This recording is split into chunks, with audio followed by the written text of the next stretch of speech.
Hey everybody, it's CometX, and welcome back to the Arena Open. This is day 2 of the event. This is a very high-stakes limited tournament. In day 2, we'll be playing a sealed deck, best 2 out of 3 matches. So traditional sealed here, and the prize support is pretty insane. You did have to 7-win through the first half of the event, the Arena Open day 1, to get here.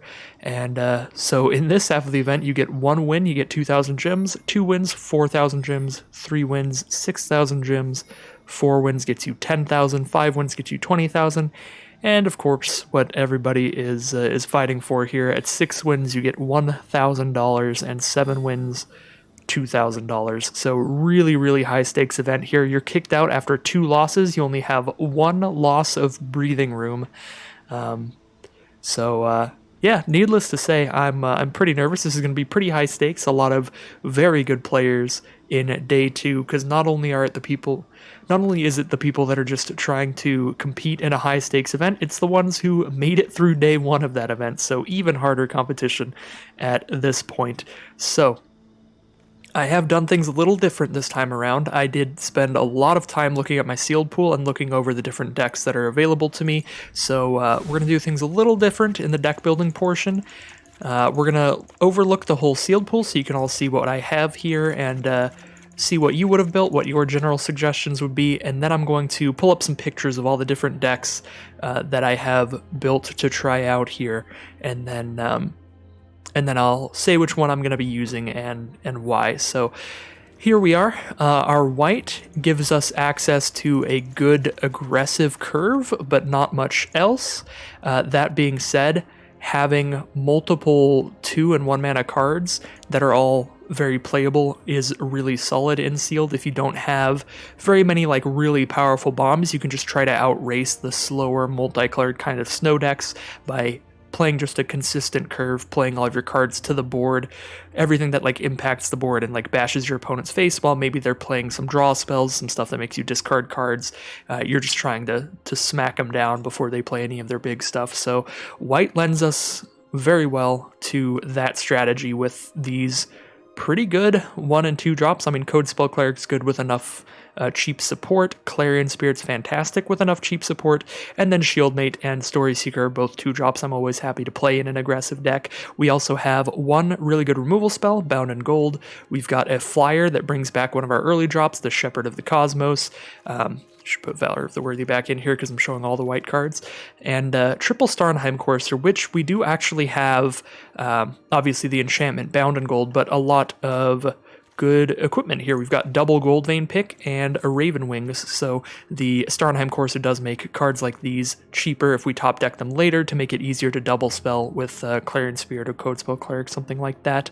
So white does look pretty solid for an aggressive deck, but definitely no really high impact bomby plays in white. Now, blue, I think, is one of my least favorite colors in this sealed pool, and the reason being is because we have a ton of blue cards, but a lot of them are just not very good. So it kind of distracted me with its presence. Like, I looked at it and I was like, ooh, look at all this blue. Blue's probably pretty good here. And then I saw what cards I actually had in blue, and I got much less interested. So we have Brine Barrow Intruder, which is pretty much unplayable in sealed, I would say. It's just very cheap, low impact. Frostpeak Yeti's just kind of whatever. It's alright to have 1 in sealed because the games will go long. Strategic Planning is just like a much weaker Glimpse the Cosmos, although Glimpse the Cosmos is really good. Disdainful Stroke is pretty great. Depart the Realm is just for slowing people down, so nothing fancy there. Thought Thief for a little bit of sifting your deck. Double Raven Form, definitely not the best removal, but it's playable if you don't have any other removal. You just generally don't want to be giving your opponent something back when you're removing their cards, especially at 3 mana when you have access to stuff like Bound in Gold that just gives them nothing. But we do have like Augury Raven and Bergstrider. I think these are our best blue cards. We also have Frostpire Arcanist, however we don't have duplicate instants or sorceries in almost any color, so no matter what color pair we're doing, we're not getting any value off of the second effect from Arcanist. So this is just a 4 mana 2/5 at best, 5 mana 2/5 most of the time.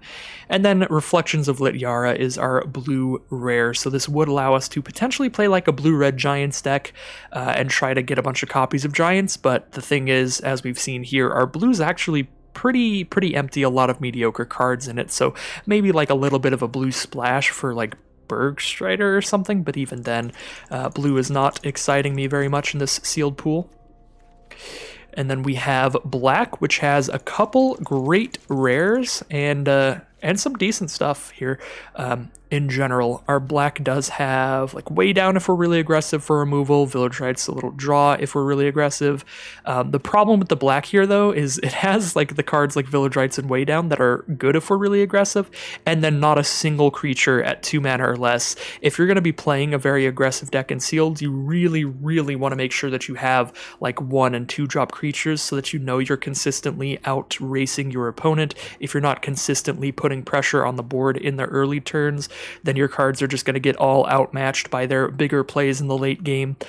So our black has like cards that support a really good aggressive deck like Village Rites, Way Down, and Demonic Gifts, but then not the creatures for it. That being said, the late game black cards are all pretty good. Raise the Draugr, another late game card. You play this very late to pick up cards and recast them.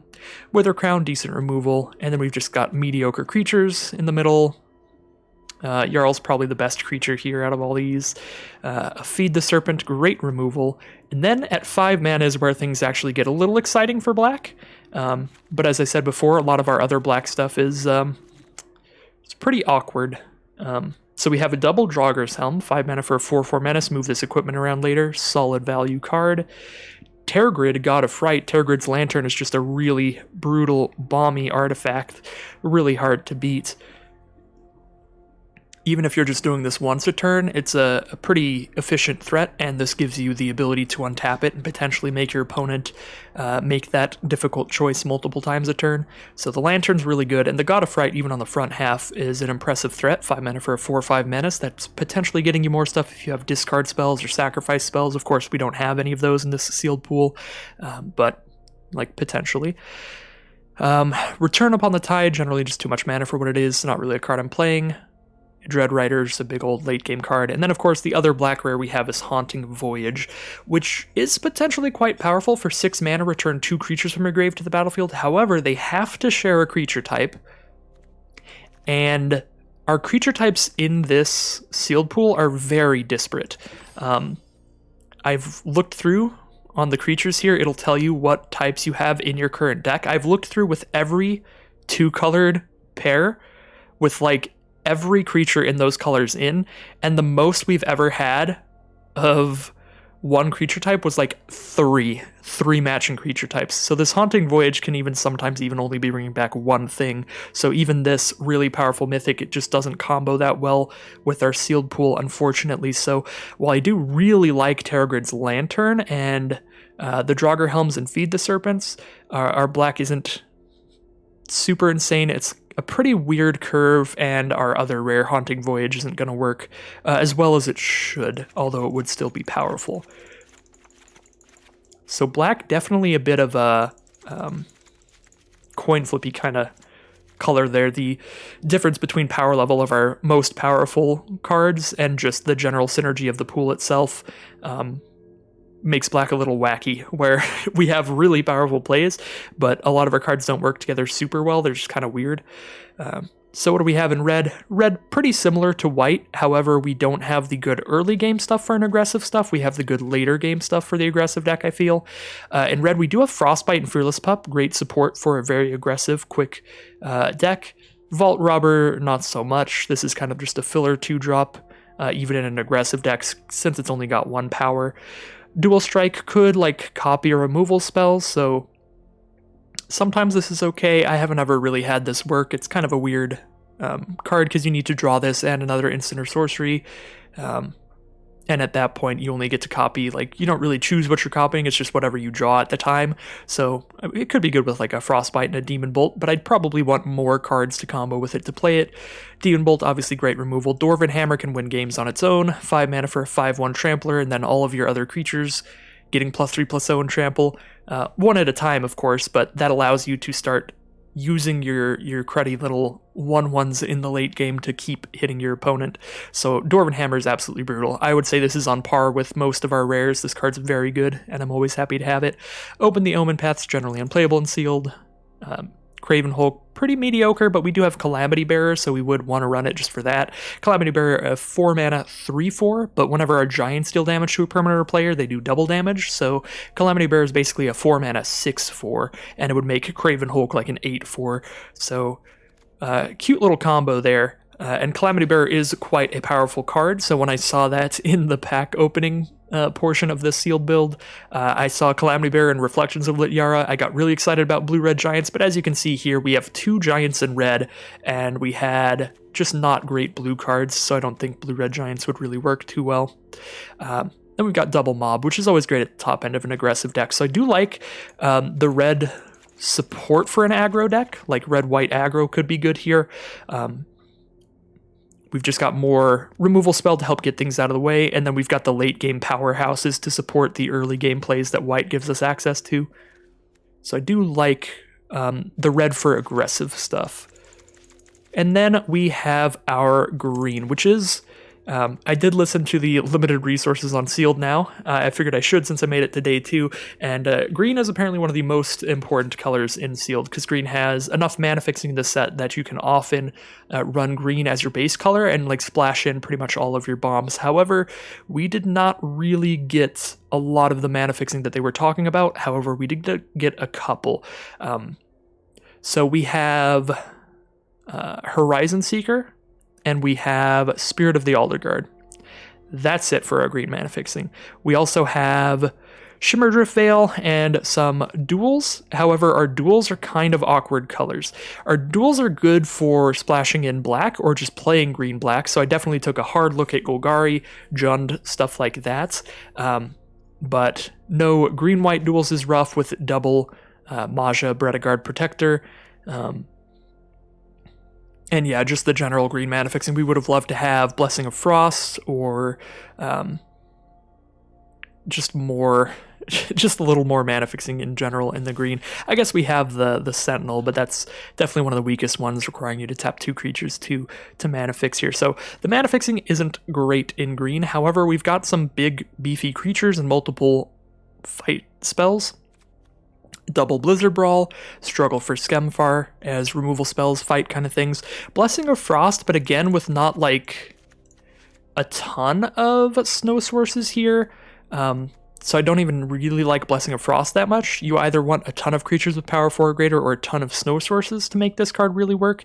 And we don't really have either. We've got a 5 mana 5/5 and a 6 mana 6/6. That's it for creatures that naturally have 4 or more power in our green. Of course, if we were like green-red, we'd get these to go along with it. So we definitely need a secondary color to make Blessing of Frost look really good here. Otherwise, it just looks kind of okay. But yeah, like our green seems solid, and I have taken a look at some green multicolored builds, but it's definitely nowhere near as exciting as it could be often. And then, of course, in the artifact slot, we got double Goldvein pick for any aggressive deck. Raven Wings is a card I'd play in most sealed decks, just because the games do end up in board stalls, and this will be good in aggressive decks too, make your little 1/1s actually useful later. But even in a slower deck, all of a sudden, if you're just staring at each other with a bunch of 4/4s on the field, now you're giving one of yours flying and just killing your opponent. So Raven Wings is going into pretty much any deck, and Goldvein pick in any aggressive deck. We do have a Bloodline Pretender, which would be good in any tribal strategies, but as I said before, we really do not have enough cards sharing creature types for that to be great. Of course, we have Shimmerdrift Veil, that's going into any deck just for mana fixing, and yeah, like double Bredegard Protector, stuff like that. Oh, Forging the Tyrite Sword as well for red-white aggro, which is a card I would play because it's giving us treasure tokens to help us splash something or just ramp into a late game play, as well as searching up an equipment on the third part. The only reason that I would play it here is because our sealed pool has double Goldvein pick and most importantly a Dwarven Hammer. When you have an equipment that's really powerful like Dwarven Hammer, I do consider Forging the Tyrite Sword. If I just had like triple Goldvein pick, I don't know if I'd run it, but having Dwarven Hammer, I just absolutely am in love with that card. So if we do play like a Boros aggressive deck, I am running Forging the Tyrite Sword just to grab that. So let's take a look at the different builds that I've looked at here. And see what looks best to me. So we'll start off with Blue-Red Giants, which is immediately going to look just really awkward.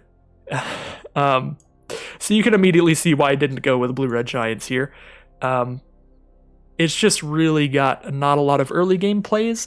It's just a giant stack of like 4 and 5 mana cards, and even then, we are playing a lot of mediocre cards to be able to play just blue-red here, so I don't think blue-red giants is really going to pan out too well for us. However, it's got some powerful cards at its benefit. It's got the Reflections, it's got Calamity Bearer, it's got Demon Bolt, Frostbite, Dwarven Hammer. It's got a lot of cards that I like. I think it just looks pretty inconsistent and a little strange for me. Definitely does not look the greatest.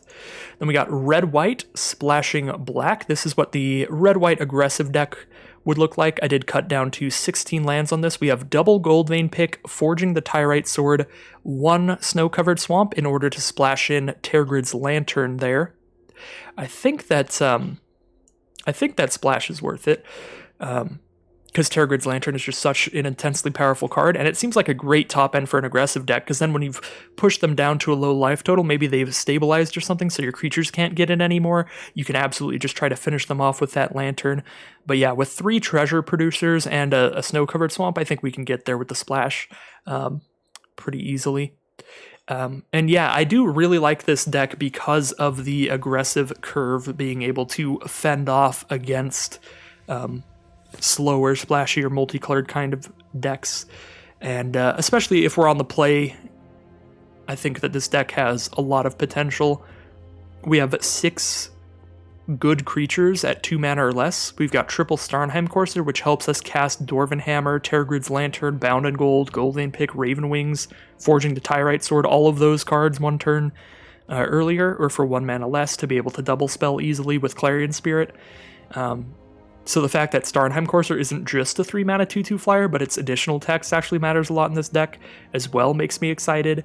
We have Shepherd of the Cosmos to return our early drops, and Dwarven Reinforcements for multiple tokens, which work great with our 4 different equipment, the picks, the wings, and the Dwarven Hammer. I do like the red-white deck a lot here. See what the next deck I tried out was. Here is Jund. Basically green-black splashing in red. This I don't love. I just generally don't love the looks of the splashy kind of decks, which means that this really isn't much the format for me, because that's a lot of what you're doing in Sealed in general, but especially in this set with all of the good green splashy stuff. Yeah, we just don't have a crazy curve, and I don't think we have like the scariest, biggest bombs in the world to really support doing a lot of splashy stuff, because our best bomb in this whole sealed pool is Tergrid's Lantern, and that is easy enough to splash, only requiring 1 black mana to play, that I think I prefer just a solid 2-color deck splashing in the 1 black card of Tergrid's Lantern over some pile like this, where I do get to play the Draugur's Helms, which are solid. I get to play Feed the Serpent for more removal. But yeah, I don't think the red splash looks particularly great here for the Frostbite, Demon Bolt, and Dwarven Hammer, because in just green-black we do have Wither Crown, Feed the Serpents, 3 fight spells, Struggle for Skemfar, and double Blizzard Brawl, so I prefer the look of just a straight Golgari if we're wanting to do green-black, which is this, which basically looks the same but more consistent. Just a much more consistent deck. Now we're not playing Dwarven Hammer, we're not playing the random red burn spells, but we still have, as I said before, 2 Blizzard Brawls as fight spells, a Struggle for Skemfar as a fight spell, and a Feed the Serpent there. So I think if we are playing green-black, I like the look of Golgari here. So we have like Golgari mid-range, we have Boros aggro splashing black, and then we have... Actually, I have not looked at that yet. We have Selesnya aggro splashing black, which I totally forgot to mention. So while the Majors are pretty hard to splash with not any green-white duels, Tergrid's easy enough to splash that we could play just a green-white aggro kind of mid-range deck to be able to play those Majas and splash in the Tergrid's Lantern again. So honestly, for me, I do like aggressive decks, and I really like the curve and the looks of our white creatures. So for me personally, I think it's between Selesnya midrange and Boros aggro. The Boros aggro gives us a little more treasure tokens to help splash Terragrid, although the Selesnya deck gives us the Horizon Seeker and Spirit of the Alderguard to help splash Terragrid, so the splash is pretty much just as easy to do there, although the Boros aggro goes for an even quicker curve. This goes for a little more mid-rangey thing, which would be weaker against the kind of 5-color splashy bomb decks, but better against just mediocre kind of other mid-range decks, just the mirror match kind of thing. So it's really between if we want the deck that is really just trying to put pressure on slow decks, or do we want the deck that's like just a more consistent, regular-looking sealed deck. And for me personally, some of you might have been already able to gather this, but I really love red, and I really love Boros aggro kind of stuff. So I want to play what I'm comfortable with, and what I also feel like is one of our most powerful strategies. I think they're pretty similar in power level, so I am really going to try to just outcurve people, outrace people, and run the Boros aggro deck here. That being said, as you can see, I did take a screenshot of all of the different other builds that I have access to that are available to me, so because it's best 2 out of 3 today, I can sideboard into any of these decks based on what my opponent is doing. So if I play the really fast Boros deck, and then I find that I'm just getting slammed by better cards, I could try to play like the big Golgari or Jund deck to have as many good late game plays as possible, and maybe try to sideboard that way, or even if it's just something mid-rangey that my cards are too small for, I can just side into this green-white black deck, or just Golgari. We definitely got options to change things around, even after each round, based on how well our deck is doing. We can try out all of the other decks. Of course, I can only lose 2 rounds, so if I lose 1 round and then swap decks and lose another round, we'll only have tried 2 of them. But yeah, I will keep all of these in the back of my head. But for me personally, I always love those Boros aggro decks if you have the curve to do them, and I feel that we really, really have the curve here for a good, aggressive Boros build with 6 creatures at 2 mana or less. So I'm going to go ahead and rebuild that real quick. So let's move to our white cards, throw them in. Double Code Spell Cleric, Shieldmate, Clarion Spirit, Story Seeker, Bound in Gold, triple Courser. Could play a Master Scald here, but I kind of like that just in the sideboard because we only have 1 Saga and we don't really get that much value by recasting it. But we could side that in if our opponent ends up playing like Broken Wings on our Terragrid's Lantern or something. Then we have a card that can bring that back if it gets blown up. Definitely playing double pick, Raven Wings, and then Forging the Tyrite Sword. There was one more card that I'm missing here. Did I miss a red card? Or a white card? This is 23 cards right now, and I was running a 16 land deck. Oh yeah, I'm missing Terragrid, of course. I just skipped over my black entirely. Again, with double Goldvein Pick and Forging the Tyrite Sword, we can just run probably a single black source and be fine. Would have loved to have like a white-black or a red-black duel here to make the splash even easier, but we are just going to run a straight-up swamp. So we have like 5 black sources. The 3 treasure producers, a Shimmerdrift Veil, and the swamp. Because there's going to be a lot of games where we just play a Shimmerdrift Veil on turn 1 and name red or white because our hand's just plains or mountains, and then obviously that's not going to help us cast Terragrid later, so I do want to have like 1 actually just always black land, just in case, to help with that. I'm not super duper confident about that. I will be running a Snow-Covered Plains, because maybe we'll draw all 3 of our snow lands sometime.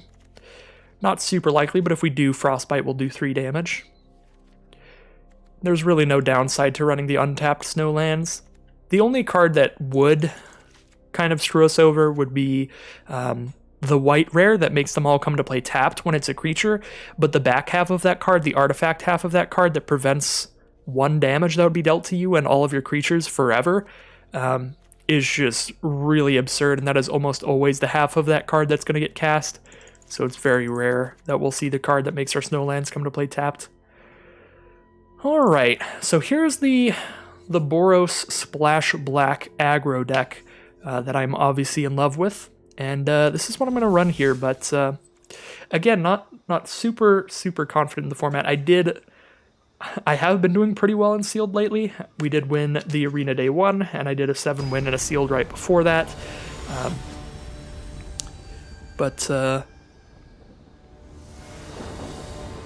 Yeah, I don't know. I think hopefully this just looks like a good deck to me. Alright, Fearless Pup turn 1, Goldvein Pick turn 2 if we hit an untapped land. If we don't, I guess our opponent's going first here, so could depend on what they do. But I think it's definitely still a keep. If I draw another just untapped land, then I get to play like Tyrite Sword turn 3. I think I'm just going to play a Pup here, and then we'll just not play a pick turn 2.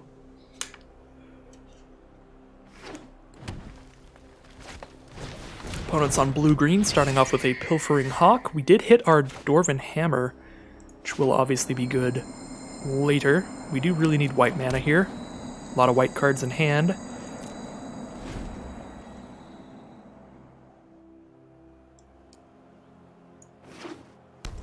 Is the music still off from yesterday? No, it's on. Alright. Well,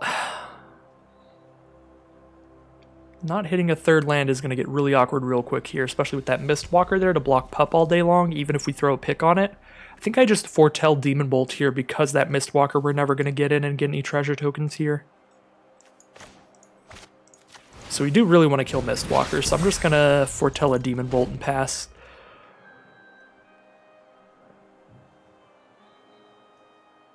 I guess I could have attacked and like threatened to run amok, but that's just like 1 damage. And if they don't call the bluff, then I'm super dead. Just lose a Pup for nothing. Goldvein Pick for our opponent on a Pilfering Hawk, which is flying. That's going to get him a treasure token every turn. Hate that. Alright, we are at our 3 mana now for forging the Tyrite Sword. So we can start getting treasures out of that if we want. It does make a treasure immediately, so I could do that and Demon Bolt this turn. I do kind of like that. Obviously, it's only going to be picking up like a Raven Wings or something. I guess I could hold off on the Demon Bolt, see if they move the pick around. But I could also just poke them for 1 damage here, because we're not going to be able to block one of their flyers either way. They do have 1 mana up from this treasure token. I'm going to Demon Bolt Mistwalker here, I think. We've got a Bound in Gold backup if they play a better creature.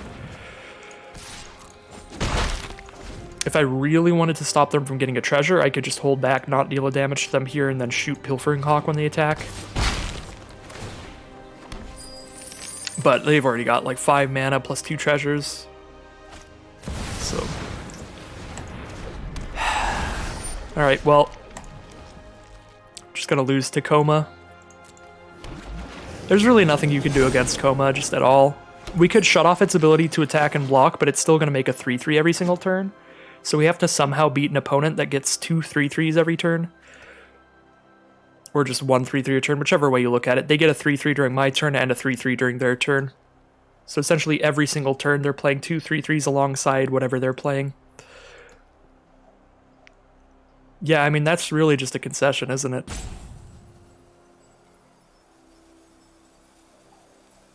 We already stumbled on mana a bit here, so there was no way we were going to pressure them out from playing that.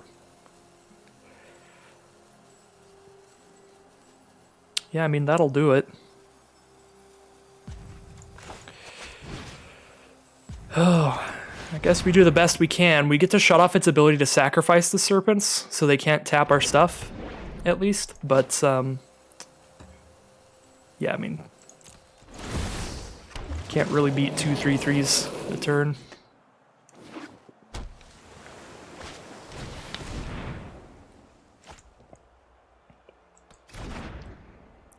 Glimpse the Cosmos for our opponent. No other giant out, so they don't get to double cast it at least.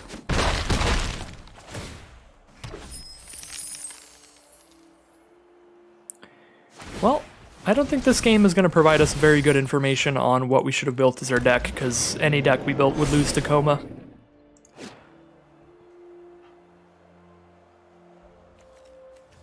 I guess the pick's cheaper to equip, and I am really stuck on mana right now.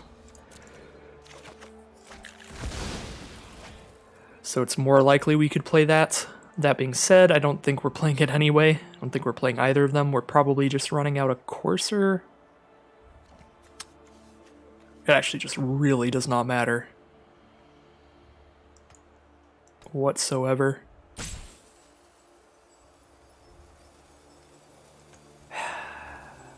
I'm just gonna scoop him up here, to be honest. Save my brain matter for a game that's actually winnable. Okay, so I feel like the red-white deck is just 100% the best deck to play against them. Because no deck that we can possibly build in this sealed pool can beat a Coma, except maybe if we're playing blue, we could exile Coma. Because then we can exile it, and then they can't, obviously, keep getting Serpents. I guess if we're playing black, we could also feed the Serpent it. So we can either just try to outrace them and win a game where they don't draw Coma, or we can swap to a color scheme where we have one removal spell for Coma. If we're playing blue, we have 2 removal spells for Coma, but our blue's pretty weak. If we're playing black, we have 1 removal spell that can kill Coma, the Feed the Serpents. Yeah,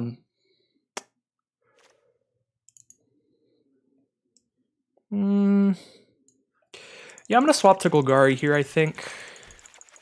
I just want to have a removal spell that can actually deal with Coma. I don't want to start off this event just losing to Coma twice. So I've got 1 minute here. We're going to have to go fast. Blizzard Brawl, Sentinel, Double Glade Walker, Broken Wings. Am I playing Broken Wings in this matchup? Yeah, they played a lot of flyers. Horizon Seeker, Icehide Troll, Blessing, Spirit, Struggle, that, Lindworm, Woodland Chasm, that thing, Shimmer Drift.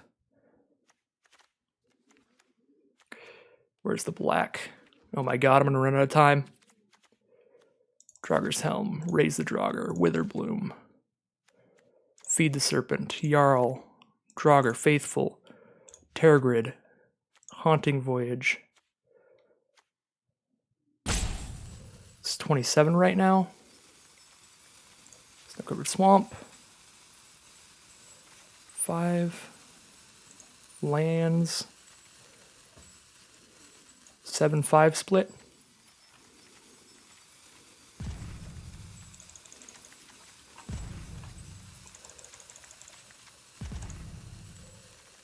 Oh my god, okay. Alright, we're Golgari. I didn't realize how short the sideboarding was going to be when I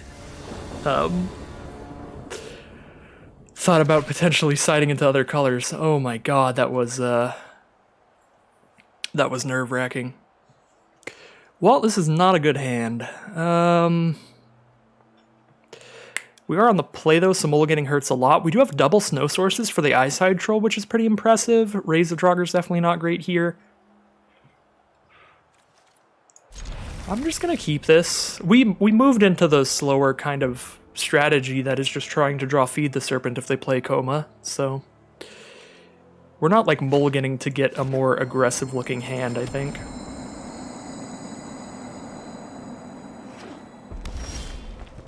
They start off with red.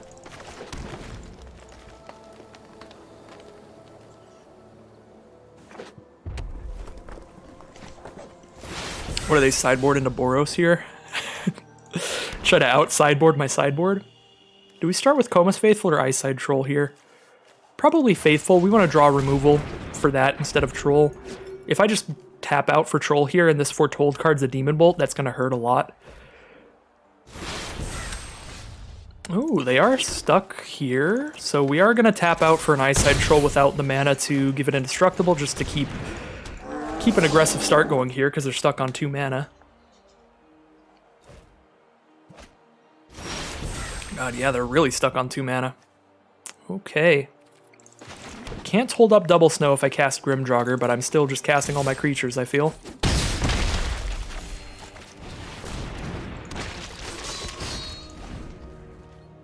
They're down to 12. Alright, well, I don't know what happened there. Maybe they're playing Teamer, green, blue, and red. Well, now we have time to fix our lands, but I think I'm going to stick with the Golgari deck. Again, being able to maybe not lose if Akoma hits the board seems pretty big here.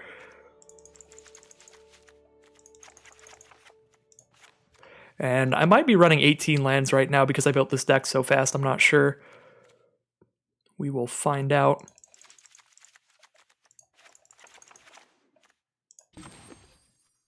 Nope, we're 17 lands. I actually did the full deck build right on time. Good lord. So let's see, what do we have in green-black? Is there anything that I would want to play more? The only cards left in green are Mammoth Growth and Roots of Wisdom. I highly doubt that we want to play either of those. And in black, we've got Village Rites, Way Down, Demonic Gifts, Return Upon the Titan, Dreadrider. This is probably just my best green and black cards here. Even for this matchup. I guess I could play a Raven Wings. They did have a lot of flyers. If I'm playing a Raven Wings, what's coming out here? A Sentinel, maybe? Maybe a Raise the Draugr.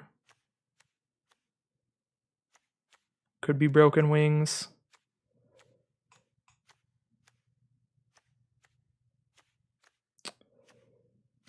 Yeah.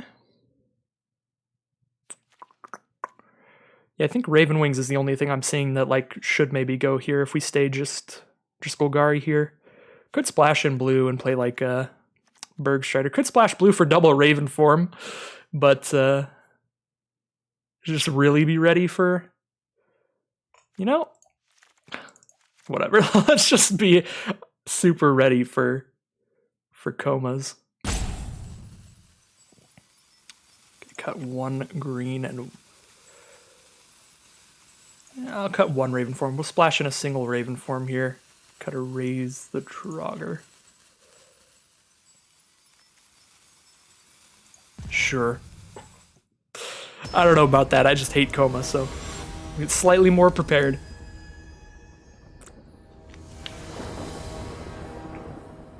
Sultai time. Ooh, get punished for it. Alright, definite mulligan. This is a keep. We have a Sentinel to be able to cast Raven form. We do need another creature to be able to tap this, so we can't cast Spirit of the Altar Guard unless we draw another land, but opponent's going first, so we're on the draw. I think I keep this, get rid of Draugur's Helm because it's 5 mana, although we could get rid of Raven form. Did they just snap keep? If they snap keep, that I feel like the odds of Koma are slightly higher. I don't know. I'm going to get rid of the Draugur's Helm. Start off with an island. We draw into a Broken Wings. Here comes a Jaspera Sentinel. I probably should have just cut Broken Wings for Raven form, now that I think of it. The only thing we saw for the Broken Wings were just like 1/4 Mistwalker type flyers.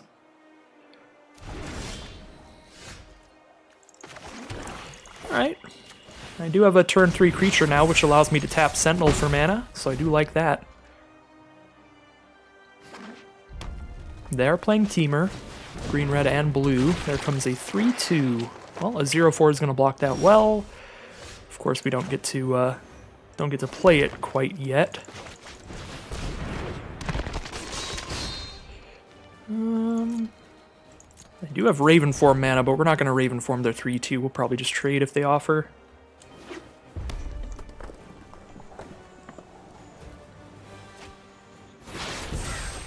Actually, if they attack in, we probably just don't block.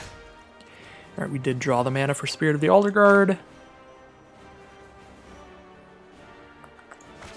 I think I play it and just grab a blue source, so that I can cast Raven form even if my creatures get off this field.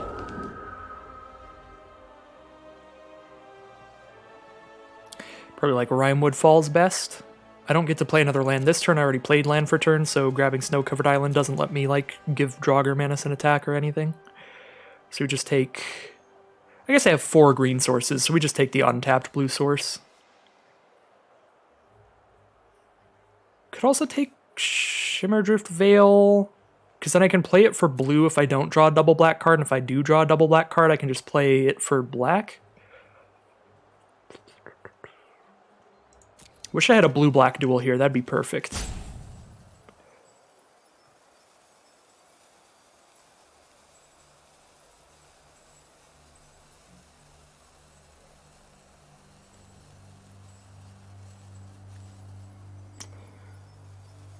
Just gonna take a Snow-Covered Island.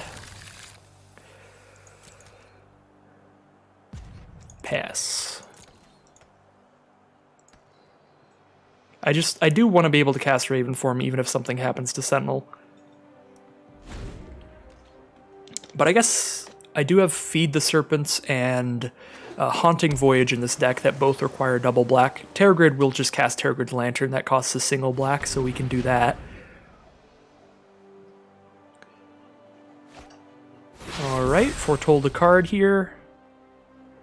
A lot of Foretell in their deck, that's for sure.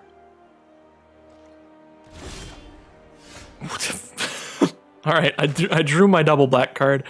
This is where the Shimmerdrift Veil play would have been good. Because it would leave me open to being able to play that for black if I drew into that. That being said, this doesn't do anything right now. We need to wait for stuff to die for it to do something, and even then it's going to bring back one thing because my creature types are so just all over the place, really. So we get to attack with both of these. If I give Menace here, and I can still foretell a Haunting Voyage, or hold up Broken Wings. I think we just attack here. Ravenform's a sorcery, so I can't hold that up anyway. Just get aggressive. Demon Bolt on Grim Draugr, sure. I can still cast Haunting Voyage by using Sentinel if Sentinel doesn't die. Double Demon Bolt. Well, unfortunately these are different creature types, but it would be nice to be able to like double return here. Foretell this. So this is just like, it's probably just like green-blue Coma splashing red for a bunch of Demon Bolts then. Oh my god, they got Alrund as well. +1/+1 for each card in hand and exile. At the end step, choose a card type, reveal the top 2 cards of your library, put all cards revealed this way into hand and the rest on the bottom. Okay. We're gonna say creature here, probably. Yep, and they hit a Mistwalker, and that's it. They hit like Behold and stuff, but they don't have the mana for that currently. Oh, I totally forgot. Haunting Voyage is one of these weird foretell cards that costs more when you foretell it than otherwise. So we should have just kept that in our hand, because we're never going to have more than 2 creatures that share a type in our grave, so we should have just held on to that. Foretelling is actually bad. That being said, we'll have enough mana to do it next turn either way. Do I want to just Ravenform Alrund? I don't really, but I kind of have to stop them from just drawing cards every turn. I've got a 1/2 reach to block the 1/1 flyer, but now I am going to start getting beat down for 3 a turn from Draugr Thought Thief. I can Broken Wings the Mistwalker here.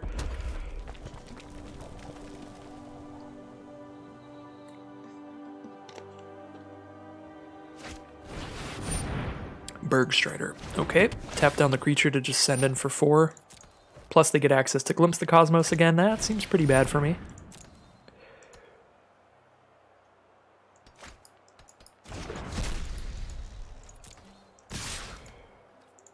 Take 4. Shimmerdrift Veil. If I want to cast Haunting Voyage, I do have to play a land here, but if I do cast Haunting Voyage, it's to return 1 thing, so I just get a Spirit of the Alderguard here.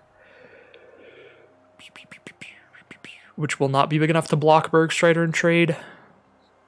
It'll be a 2/4 on this board. I guess it stops the 3/2 from attacking, so I just take 5. I kind of am forced to just do that here, unfortunately.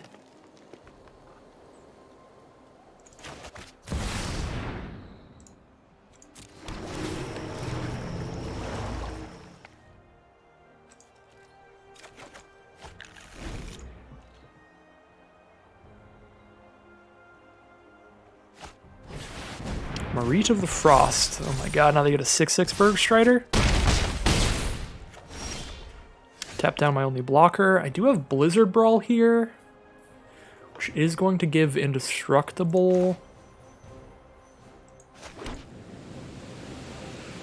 So, it gives +1 as well, so I can kill their Berg Strider, but not the 6/6 one. I think that's what I gotta do. This was the general problem that I was feeling with my slower, more mid-rangey decks, is... like, I feel generally, our stuff isn't that powerful late game, so we just get overwhelmed when we start trying the 1-for-1 cards, and our opponent's just playing bigger stuff than us generally, which is another reason I really liked the aggressive decks here. Maybe I should have just sided back into red-white immediately after game 2.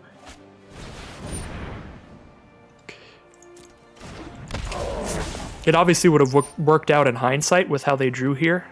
Definitely a really powerful, like, late game kind of hand.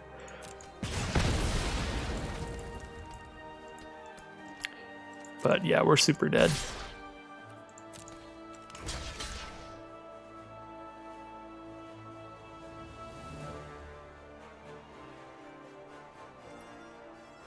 That's 4, unless I Broken Wings that. I don't have a single card in my deck that's going to save me from this. I don't know why I'm really thinking super hard on whether to Broken Wings that or the Mistwalker. We're just dead.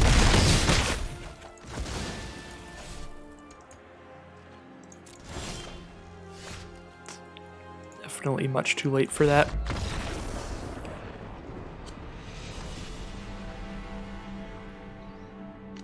Well, we did lose round 1.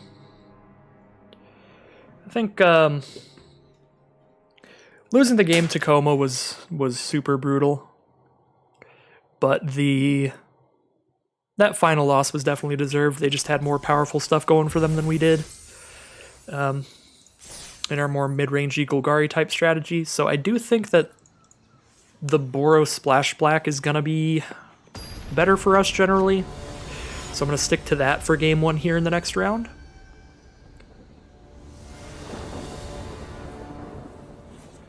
I will go on the play, definitely with this deck.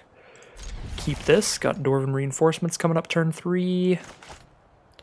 Obviously not the perfect curve, we love 1-drops and 2-drops here.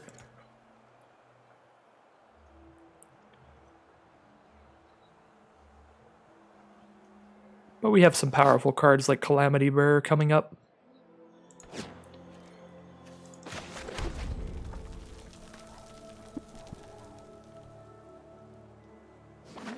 Start with the mountain, and our opponent plays Arctic Treeline. We did draw a Clarion Spirit for turn 2 here. I'm pretty unlikely to double spell anytime in the future, so I kind of want to just drop 2 2/1s next turn rather than 1 2/2 this turn. And this makes it so if I draw like a 3-mana card, I could play Spirit and Reinforcements on turn 4. We did draw our Swamp for Tergrid's Lantern, which is good. Let's just get our 2/1s and play Calamity Bearer next turn. Serap's Packmate for our opponent. Blocks these 2/1s really well. This card is very solid. We did not open a lot of the premier green commons at all. Didn't open any Packmates or Vandals or anything.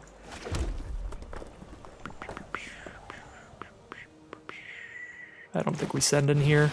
Just drop a bearer and pass. Could send in like pre-combat, try to threaten again like a run amok or some kind of combat trick. But when all they'd be losing is a 3/3, they'd just be trading 1-for-1, trade their Packmate for my run amok. I think they would just block every time. I would definitely block if I were in that position. And if they block, it pans out very poorly for us. Demon Bolt for Calamity Bearer, fair enough. We get to drop the mob down now. When the mob attacks, it gets to do 1 damage to the packmate so that I can attack with everything. And packmate would even trade down into a 2-1 if they block at that point. So we can attack with everything. If they block a 2-1, boast, do a damage to packmate. If they don't, boast and do a damage to their face.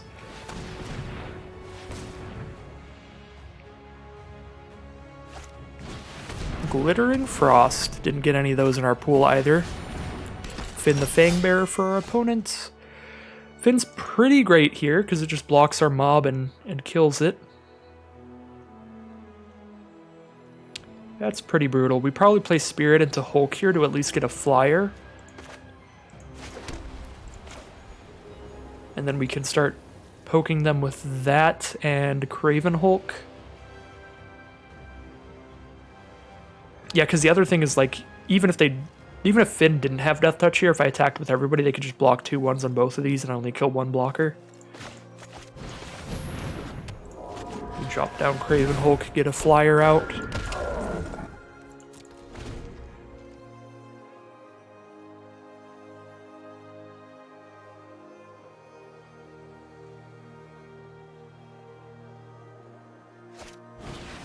Giant's Amulet here with enough mana to make the 4-5. They're planning on blocking pretty much all day long. I don't need double black for anything in this deck, so I think I just Shimmered Veil for a white. Now I have 3 snow sources. If I draw Frostbite, it'll do 3 damage. I think I just hit for 1 in the sky. I guess no, I'm still gonna play Shimmered Veil for black just in case we draw a Tergrid and want to play it as a 4 or 5 menace. That's very unlikely, but now we could, and that also would be a 2nd black mana for untapping the Lantern. So if we have 8 mana total, we can untap our Tergrid's Lantern twice, or we can untap it once the turn we play it, and try to speed up that kind of clock. So this is a 1-for-1 trade, unless they have some kind of crazy trick.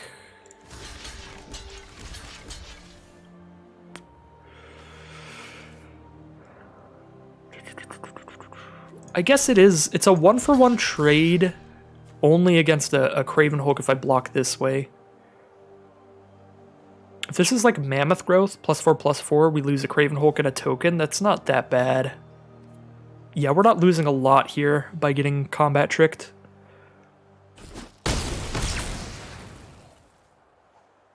It looks like we're just trading 4/4s there.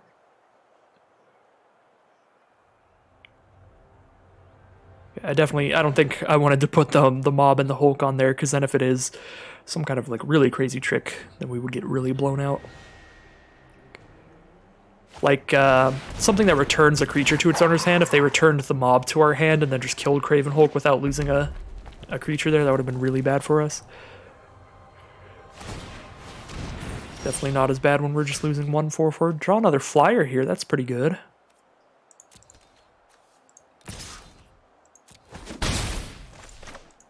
Make it 3 flying damage a turn.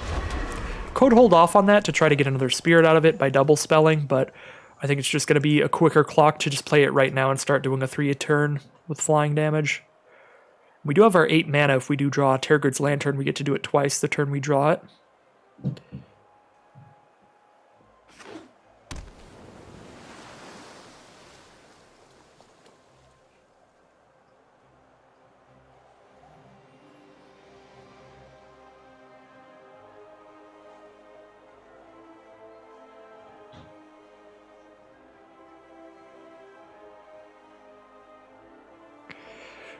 Definitely got all the action for the green base 5-color deck. I mean, double Packmate, Glittering Frost. They have 2 Snow Duels out already.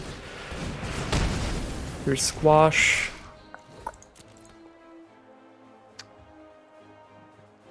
They trade with Courser if we block there. If we block with 2 2/1s, they kill both 2/1s. Yeah, this is pretty bad for us.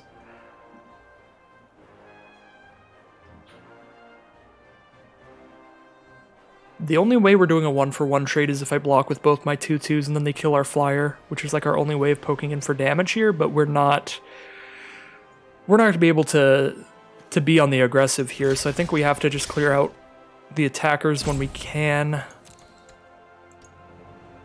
They have 2 3/3s and a 4/4 here. They're definitely going to outrace us if I just keep trying to hit them in the sky. We have to draw into something. Tyrite Sword will get us something, but it'll take a few turns. Can I even hold back this 1/1 now? Now I can double block Craven Hulk, double block Packmate, start taking 1 a turn. Puts me on a 5-turn clock though, because this gives me 2 poison damage every time it hits us. Yeah, I actually think I'm at that point.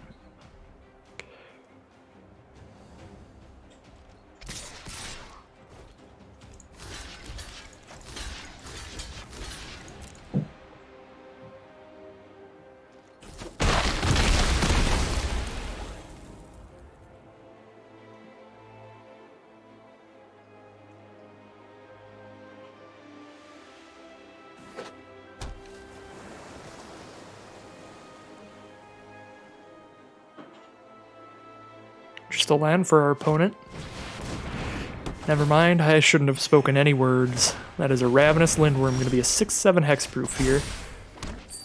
We're definitely drawing our cards at the wrong times.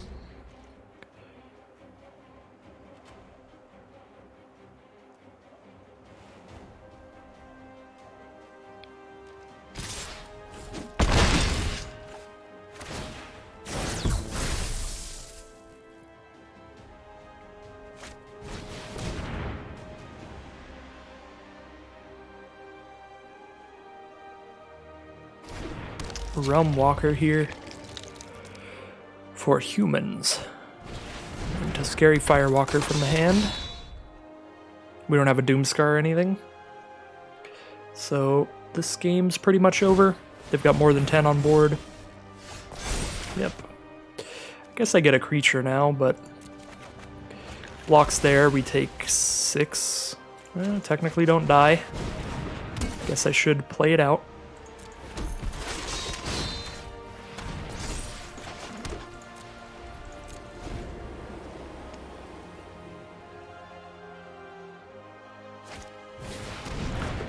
Yeah, that'll do. Brutal stuff.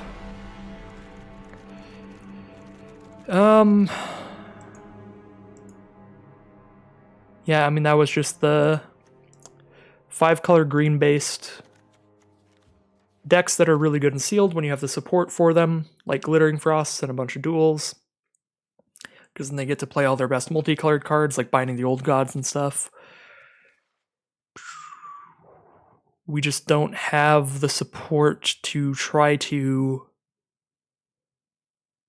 match their power level with a similar kind of mid-range or late-game strategy. I think our only hope is to just draw a good aggressive curve and kill them before they start doing stuff.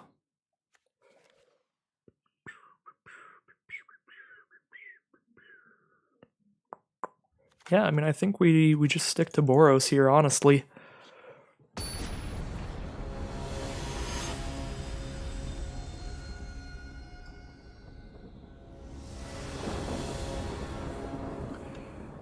We are playing first here. I've got Tergrid's Lantern with Forging the Tyrite Sword for treasure, but I also don't have any creatures turn 1, turn 2. We have 6 creatures that cost 2 or less, which is like the good amount that you want, but we are just not drawing them at all. I guess we've drawn 1 Fearless Pup in this whole event so far. I think I have to keep it. I mean, we've got Tergrid's Lantern, turn 4. I'm going to Shimmerdrift Veil for black so that I have the ability to untap the Lantern without using treasure tokens. Drew a 5-drop, as you do.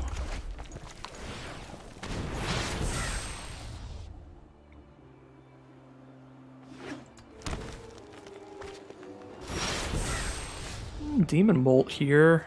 I think I still want to just play the Forging.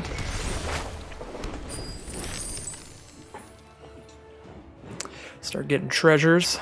Search up a Dwarven Hammer. Seraph's Packmate. How many of these do they have? They played 2 last game and they start 1 turn 2 or turn 3 in this game as well. Alright, drawn to Clarion Spirit. Interesting. I have access to 6 mana total. I could play Clarion Spirit and the Lantern. Kinda like that. Alternatively, I play Spirit and Shepherd, but then Shepherd's not bringing anything back. Or I play Lantern and, well, literally just Lantern. Let's go Spirit Lantern, I think.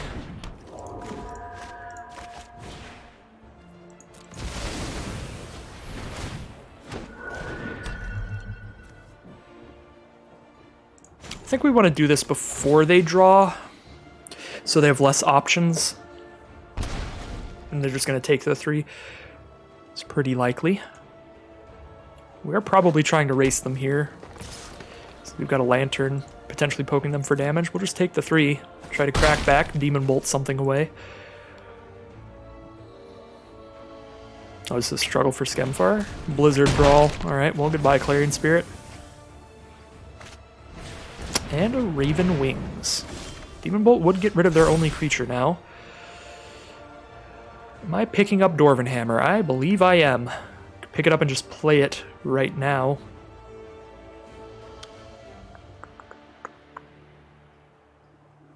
But I might want to play a Mob instead, might want to play Shepherd. If I can set up a turn where I can play Shepherd and play a second spell like a Demon Bolt, that'll be great, because then Shepherd would be my first spell, putting a Clarion Spirit on the board, and I get another Spirit token out of it. But even just playing as Shepherd as a 3/3 flyer and a 2/2 is pretty great.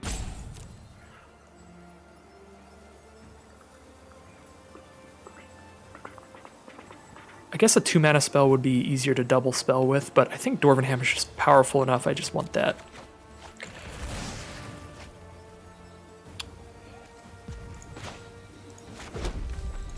Five mana. Do I Shepherd? Do I Hammer?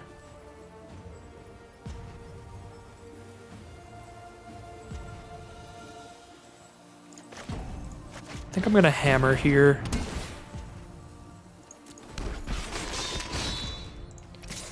Poke for 1. Lantern with less options. Down to 13. So I like having a 5/1 trample out then. If they're still just taking damage here.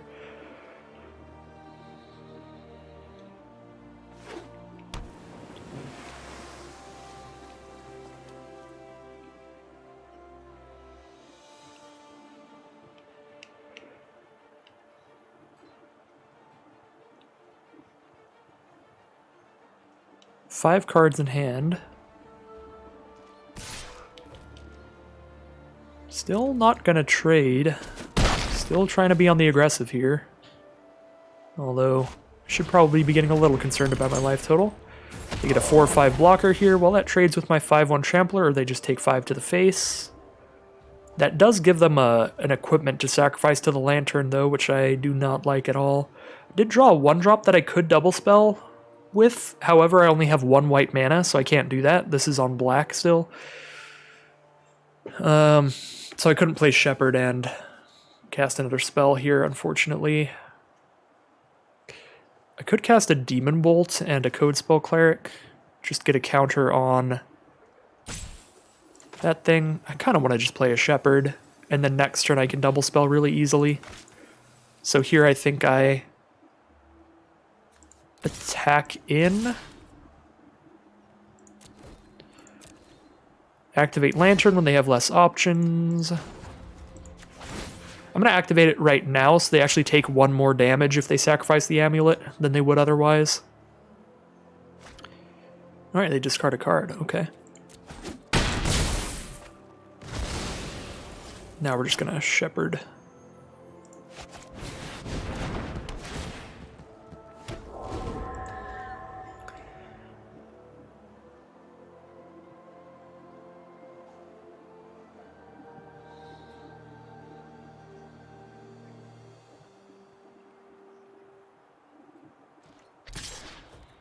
Still sending in. Not gonna block. They are persistent. I will definitely give them that.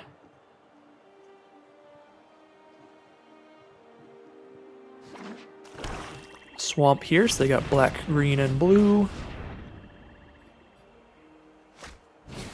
And another pack mate.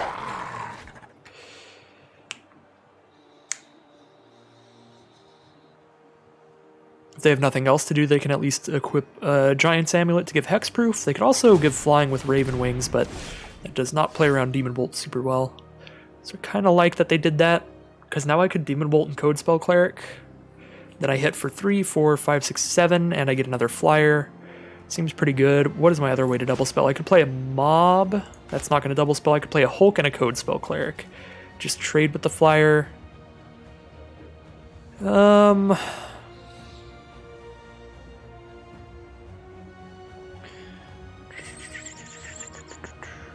Yeah, I think I prefer just stopping blocks here.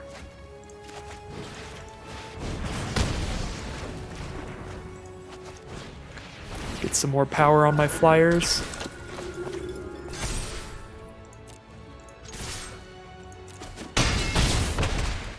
Go ahead and Lantern here. Probably sacking Amulet. Maybe Wings. No, they do really want the equipment. I guess they are just drawing a bunch of lands, though. That's just a land discard, basically nothing.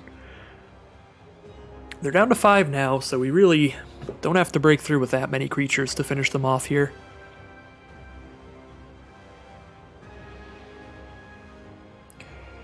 Any 3 of these creatures would kill them. I guess not quite. If they let in 2 1-power creatures and a 2/2, they go to 1 life. But we are very, very close.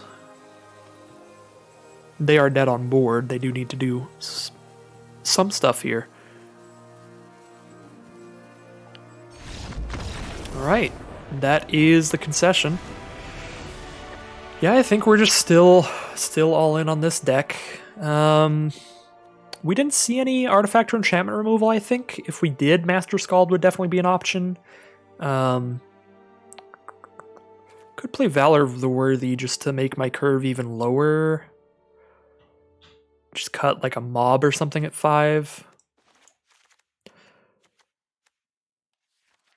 What do I have in red? Could play a Dual Strike, just trying to copy a Demon Bolt or a Frostbite, but we just don't have enough instants or sorceries that I think that's great. I think I only have 3. A Demon Bolt, a Frostbite, and a Dwarven Reinforcements, so there's just very likely to be times where we draw this with nothing to copy. So it seems pretty bad. Open the Omen Paths could give the field +1/+0 till end of turn, but that's a very small buff. Although it would matter in games like that where our field got so wide. We would prefer probably just more creatures. Could play the 2-mana 2/3. It's a slow 2-mana 2/3, but it is another early creature. 3-mana 2/3 if we don't foretell it. Kind of think I'm just gonna roll with it as is.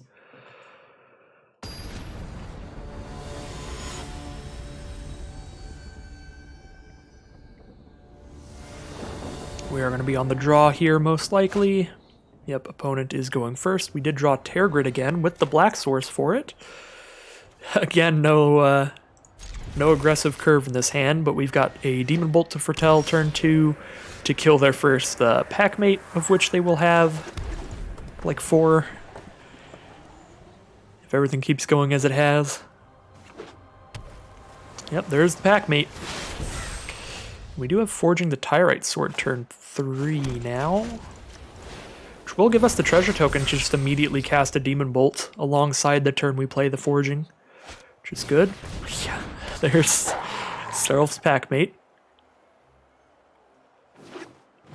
We do hit the 3rd mana. Tyrite Sword, hold up a Demon Bolt.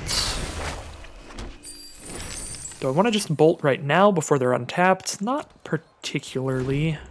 We didn't see any pump spells or combat tricks from them yet in any of our first 2 games, so I don't think it's super likely. And they could end up like just playing an equipment here and trying to buff it up. in which case we'd be eating up some of their mana and killing the pack mate. Of course, they didn't do that here, but still gonna just Beam and Bolt that. Get it off the board. Elderleaf Mentor gives them 2 creatures at the price of 1, which is pretty good against Lantern. Do I just play a mob here now? Just play a 5/4? Kind of want to, honestly. Just dropping down a Lantern right now doesn't seem great. I want to get creatures on the board to stop their aggression, since they are on the play here. Just play some bigger creatures. Pick up a Dwarven Hammer next turn, drop it out for 5 with all my lands. Plus, Mob gets to attack, boast, and kill their token, which is pretty good. We could turn this into just aggression on our side. Flip it right around, depending on what they play here.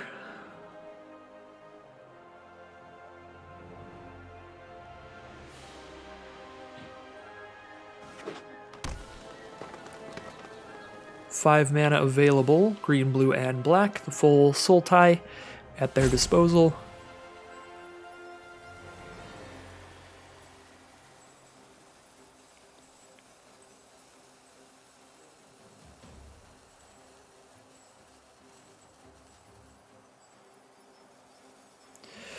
Unfortunately, I don't have the mana to boast with my mob and do anything else that turn. As much as I would love to just send in an attack to kill that 1/1, then I'm not casting anything else that turn. Because I'll have 3 mana left over, so I guess I could play a Raven Wings but not equip it. Now I could play a Story Seeker and still do that. In which case I attack with Mob, kill the 1/1 trade with the 4/5. Seems not great. Probably just want to play Hammer first.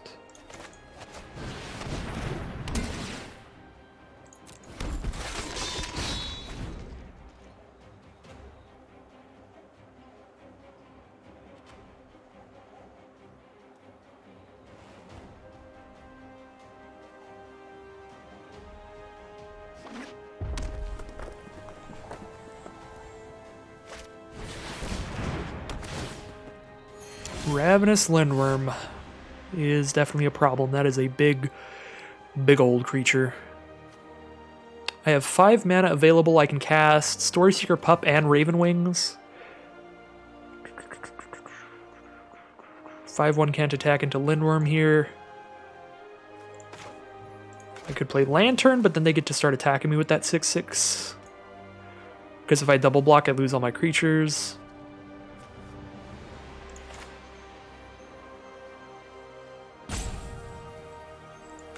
Could play Craven Hulk and a Fearless Pup. That actually blocks a little better. I think I'll do that. I just want to set up to try to get us in as good of a position for a board stall to where Lantern can take over the game. So we want to make as best of blockers as possible. They have made some suspicious attacks throughout this, to where we would assume they have some kind of pump spell, but we've never actually seen the pump spell. So I think if they just send in with Lindworm, we probably have to just do the double block. Mob and Hulk. Alright, well, Binding the Old Gods. Kill the Hammer here. Alright. Seems definitely solid if they want to keep me from bashing into them, but that allows me to still maybe have a good enough board state to hold the fort.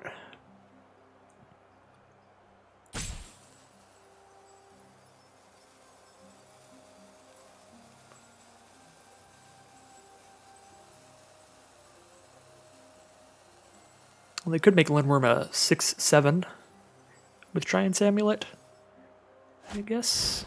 Blizzard Brawl 2. Oh dear. Well, just have all the removal. We're kind of out of it. They get a 2-for-1 here, but one of the cards they're getting is just a 1/1. I guess the 1/1 First Strike does hold off their 1/1 token, so maybe I trade the 2/1 in here, but the 2/1 holds off the 3/2, so it holds off more damage. So we'll block there. If they have like a third, I was going to say, if they have like a third spell here, we're so dead. Alright, Code Spell Cleric. I could make Story Seeker like a 3/3. Could play Raven Wings and Cleric and equip a Raven Wings. Raven Wings gives +1 in flying. That'd be 3 power. I'd be putting 5 power on the board total. So we could like double block and trade with the Giant. But then the Mentor and the 1/1 are still around. If I play Story Seeker and Code Spell Cleric, we're putting 4 extra power on the board, so 6 power total on this board. Could double block with Story Seeker and my 2/1 to kill their 4/5. If I put the counter on the Story Seeker. And then the Code Spell Cleric can still trade with the 1/1, then they're left with just a 3/2. I think that's a little better.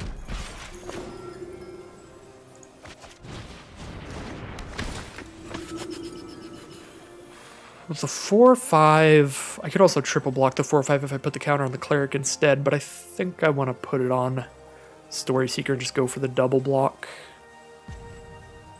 Or I could put it on here and go for the double block. Either way, this way gains me 1 more life if they don't have a removal spell. If they have a removal spell, I already can't go for the double block, so it doesn't really matter.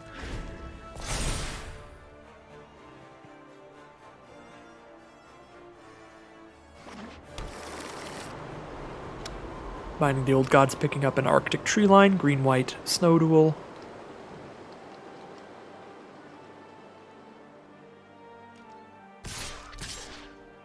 Send in both of these, because they know I can't trade my 2/1 into the Elderleaf Mentor and kill the 4/5 here. I guess I could still kill the 4/5 next turn by equipping wings onto there, or I could still kill the 2/1 next turn by equipping wings onto there. I think we'll go to just kill the Elderleaf Mentor next turn by equipping wings on there. We're stopping 4 damage. I guess we're only stopping 1 more damage by doing that immediately. But I'm also gaining 3 there. Whereas if I do this, they probably don't attack with the 1/1 because Story Seeker blocks. Whereas if I trade these off, obviously I only have a 2/1 on the board, so they just attack both. Block there, 1/1 gets in. Actually, everything's going to have Death Touch next turn, so they're still going to send in. Yeah, just trade off with the 4/5 now, I guess.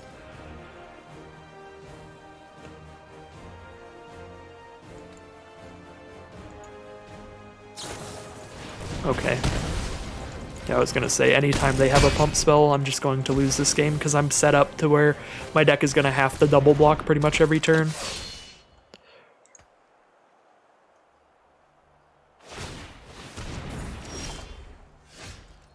Shepherd of the Cosmos is actually alright here. I guess it's only picking up a Story Seeker, but still... I don't have the mana for it right now, though, and I don't have the mana to play it and Lantern. So if I want to foretell Shepherd, I'm not casting anything here. This is looking really bad. If I equip Code Spell Cleric, I get to hit them for 2 and then block Elderleaf Mentor, take 4, 5, 6... All of their creatures have Death Touch, too, from Binding the Old Gods. They actually got Binding the Old Gods plus Finn combo to where all their creatures have Death Touch, which means all their creatures deal poison damage to me. So if I can only block 1 creature, which is guaranteed with how my hand is, they're putting 6 poison on me here. And they only need to hit me twice more with Finn for me to just die. That's pretty brutal. Just going to set up for a Shepherd, so I can maybe actually get enough blockers to survive next turn. It's not super likely, but if I just play Lantern, that's just kind of like scooping. It's like, look, I had a Lantern the whole time. Which is like, okay, well, that's cute. I'll just take 3 a turn until you die, which will be in like 2 turns.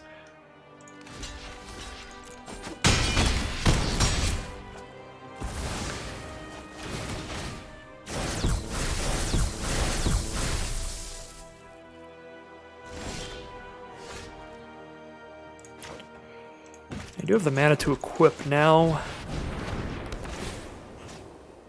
which is solid. Could make a 4-power Shepherd to trade with one of their 4s. Or make a 3-power Story Seeker. 4-power Shepherd's just more important, I think. Finn is going to kill me here. Because I think I have to trade with the 4/4, because I'm also at 11, so I'm going to die to regular combat damage too.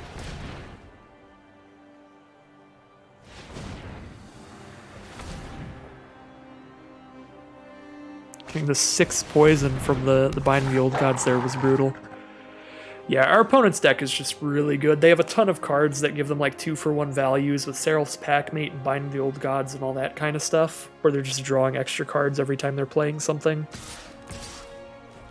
Pretty brutal here. I do feel like our first sealed pool was drastically better, and the 2 sealed pools we got to play against today were a decent bit better than ours. So we may be just getting the 0-2 here.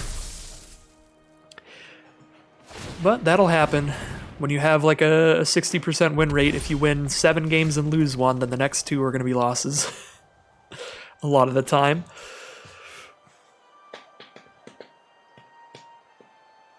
Yeah, that's disappointing.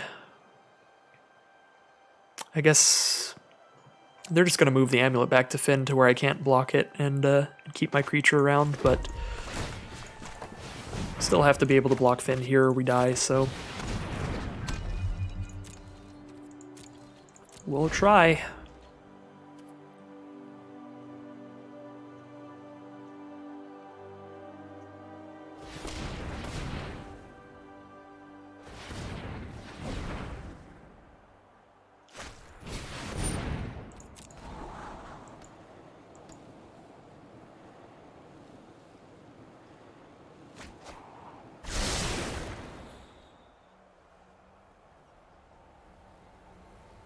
They hold the multiverse too.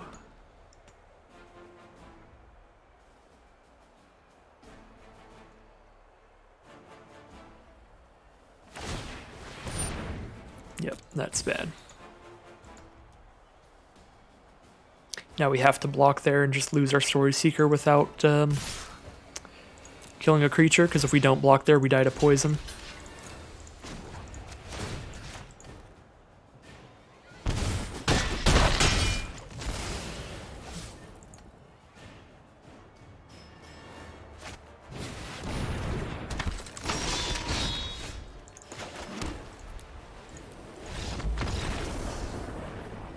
Well, obviously not a great day there for the Arena Open Day 2, but I was not even expecting to make it into Day 2 of this event, so that was exciting in the first place, and yeah, it was cool to just get in.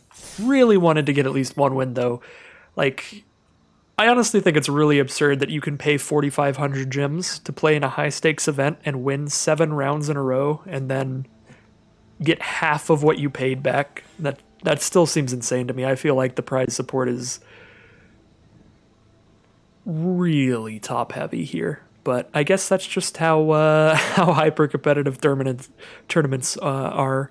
So, obviously not a great day here.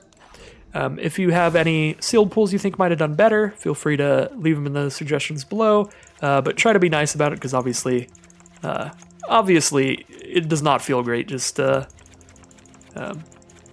dropping out here with an 0-2 start, but I feel like our pool had some okay things going for it, but it really did not have the great green support for one of the big splashy bomby kind of decks. No pack mates, no glittering frosts for great mana fixing. Just Horizon Seeker and Spirit for the fixing. It did have a lot of fight spells, I guess, to be like a decent mid-rangey deck, but I did feel in pretty much all those matches that any sort of mid-range deck that we would try to play would just get outclassed.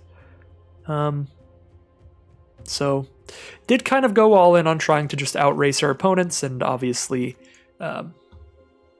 did not pan out. We did not draw well whatsoever. We had 6 2-drops, well, 6 2 and 1 drops, and basically never drew them turn 1, turn 2, which was unfortunate. I think in round 1, if I had, obviously in hindsight, if I had pivoted back into Boros for game 3, it would have worked well, because they did not draw a Coma that game, and they had a pretty slow start in general, so just going for the Golgari mid-range there, game 3 of our first round, did end up playing slow enough that they could just end up outclassing us with our cards, whereas if we were Boros, we might have been able to just try to outrace there. That last round, though, not a lot to say. I don't know exactly what would have gone best, but I still feel like Boros was probably the right choice. Just did not have it in the cards for us today, unfortunately. Either way, thank you all so much for watching. I will claim my prize of literally nothing, and I'll see you all again for some more. God, that feels bad. I'll see you again for some more Magic Arena tomorrow.